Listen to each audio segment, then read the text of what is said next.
Titanic ਦਾ ਮਲਬਾ ਵੇਖਣ ਗਈ ਸੀ ਆਪ ਦੋਜ਼ ਨਾ, ਉਹ ਥੱਲੇ ਹੀ ਰਹਿ ਗਈ। ਉਹਦਾ ਮਲਬਾ ਚੁੱਕਣਾ, ਉਹ ਚੁੱਕ ਲੋਗੇ? ਕਿੱਥੋਂ ਚੁੱਕਣਾ?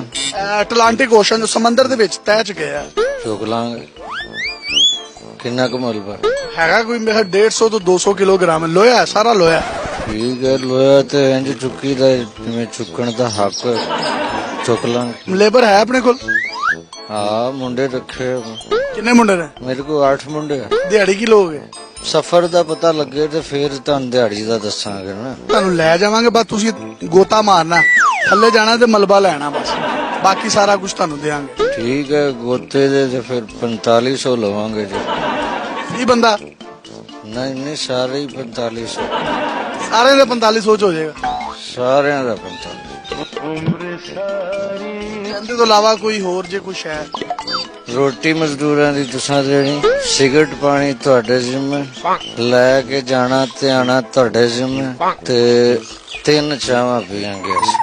ਤੇ ਆਪਣੇ ਕੋਲ ਗੋਤਾਖੋਰ ਹੈਗੇ ਨੇ ਮੁੰਡੇ ਜਿਹੜੇ ਪਾਣੀ ਦੇ ਵਿੱਚ ਚੱਲ ਜਾਣ? ਸਾਰੇ ਹੀ ਗੋਤਾਖੋਰ ਨੇ। ਸਾਡੇ ਕੋਲ ਕੀ ਹੈ? ਉਡਾਰੀ ਹੈ ਜਾਂ ਗੋਤਾਖਾਰੀ ਹੈ? ਉਹ ਚ ਕਿਹੜੀ ਪਰੇਸ਼ਾਨੀ? ਉਹ ਤੇ ਬੜੇ ਬੜੇ ਦੁਨੀਆ ਦੇ ਵੱਡੇ ਵੱਡੇ ਜਹਾਜ਼ ਵੀ ਆਏ ਨੇ, ਉਹ ਨਾਕਾਮ ਹੋ ਗਏ ਨੇ, ਤੇ ਤੁਸੀਂ ਚੁੱਕ ਲੋਗੇ? ਇਹ ਵੇਖ ਲਓ, ਮੇਰੀ ਬਿਸਤੀ ਨਾ ਕਰਾ ਦੇਣਾ ਉੱਥੇ। ਜਿਹੜੇ ਚੁੱਕ ਲਾਂਗੇ, ਜ਼ਬਾਨ ਦਿੱਤੀ ਹੈ, ਪੂਰਾ ਕਰਾਂਗੇ। ਲੋਹਾ ਹੀ ਹੈ ਨਾ, ਲੋਹਾ ਚੁੱਕਣ ਦਾ ਪਹਿਲਾਂ ਹੀ ਕੰਮ ਹੈ ਸਾਡਾ। ਗਹਿਰਾਈ ਹੈਗੀ ਹੈ ਗੁੰਦੀ ਤਕਰੀਬਨ ਕੋਈ 12000 13000 ਫੁੱਟ ਹੈ। ਕੋਈ ਗੱਲ ਨਹੀਂ, ਚੁੱਕ ਲਾਂਗੇ। ਹੁਣ ਕਹਿਤਾ ਤੇ ਹੁਣ ਕੀ ਕਰੀਏ? ਕਿੰਨੇ ਵਜੇ ਪਹੁੰਚ ਜਾਓਗੇ? ਸਵੇਰੇ ਤੁਸੀਂ 7 ਵਜੇ ਆ ਜਾਓ, ਲੈ ਜਾਓ ਸਾਨੂੰ, ਅਸੀਂ ਮਲਬਾ ਚੁੱਕ ਦਿਆਂਗੇ ਤੁਹਾਨੂੰ।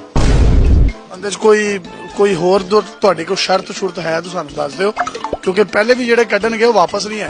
ਕੋਈ ਨਹੀਂ, ਅਸੀਂ ਵਾਪਸ ਆ ਜਾਾਂਗੇ। ਸਾਡੇ ਵਾਸਤੇ ਕੀ ਹੈ ਸਮੁੰਦਰ ਤੇ ਸਾਰਾ ਮਸਲਾ, ਅਸੀਂ ਕਰ ਲਾਂਗੇ। ਕਹਿਤਾ ਸਵੇਰ ਨੂੰ ਆ ਕੇ ਲੈ ਲਿਆ ਜੇ ਸਾਨੂੰ।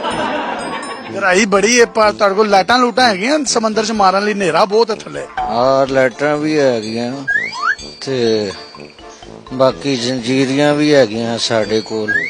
ਉਹ ਸਾਰਾ ਉਹਨੂੰ ਪਾ ਕੇ ਖਿੱਚ ਕੇ ਲੈ ਆਵਾਂਗੇ। ਬਸ ਇੱਕ ਮਸਲਾ ਸਾਡਾ, ਰਾਤ ਦਾ ਕੰਮ ਹੋਵੇ। ਜਿਸ ਟਾਈਮ ਅਸੀਂ ਦਵਾਈ ਖਿੱਚਣੀ ਹੁੰਦੀ ਹੈ ਨਾ, ਉਸ ਟਾਈਮ ਦਾ ਕੰਮ ਹੋਵੇ, ਫਿਰ ਮਸਲਾ ਨਹੀਂ ਹੈ। ਠੰਡ ਤੇ ਨਹੀਂ ਲੱਗੇਗੀ? ਪਾਣੀ ਬਹੁਤ ਠੰਡਾ ਕਹਿੰਦੇ। ਨਹੀਂ, ਸਾਨੂੰ ਠੰਡ ਤੇ ਗਰਮੀ ਨਾਲ ਕੀ ਲੈਣਾ ਦੇਣਾ। ਅਸੀਂ ਕੰਮ ਕਰਨਾ, ਬਸ ਸਾਡੀ ਦਵਾਈ ਪੂਰੀ, ਤੁਹਾਡੀ मजदूरी ਤੇ ਤੁਹਾਡਾ काम पूरा। जनाब, ये दुनिया के जो बड़े बड़े गोताखोर हैं और जो अभी तक नाकाम है आबदोज को निकालने के लिए, ये पाकिस्तानी सामने आया है और इसने वादा किया है कि वो सारे निकाल लेगा। 4500 रुपए सिर्फ जो है वो दिहाड़ी लेगा। तो जेड़े लोग परेशान है आबदोज दे वाले ना, उन्होंने को पैगाम देना चाहो, कट लोगे परेशानी उन्हों दी खत्म हो जाएगी। जेड़े सुनन डे आ, वेखन डे आ, जानन डे आ, वो घबराना छड़ दो। जिन्होंने रोटी छड़ी परेशान है, घबराओ नहीं। अपने मेजबान को इजाजत दीजिए।